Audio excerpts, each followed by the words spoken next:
ырыздық несібе, байлық қалайсыз ба? Қажет пе? Әрине қажет. Бірақ жүрегіңізді дүниеге емес, ақиретіңізді ойлауға және өзіміздің өмірімізді дұрыстауға арнау керек.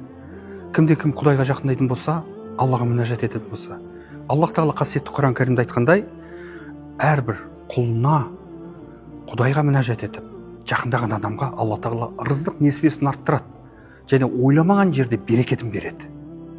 Сонда Алланың уәдесіне күмән келтіреміз бе? Алла уәдесінде тұрушы.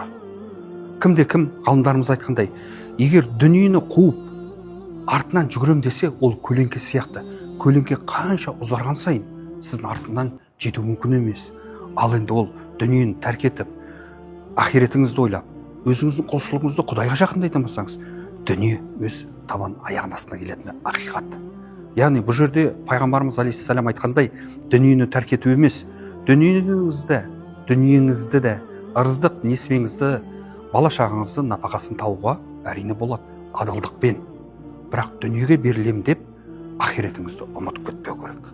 Себебі бұл дүниеге келгенде бос алақанмен келеміз де, дүниенің барлығын жинаймыз, ал кетерде бос алақанмен кетіп, сол жинаған дүние үшін сұраққа тартыламыз.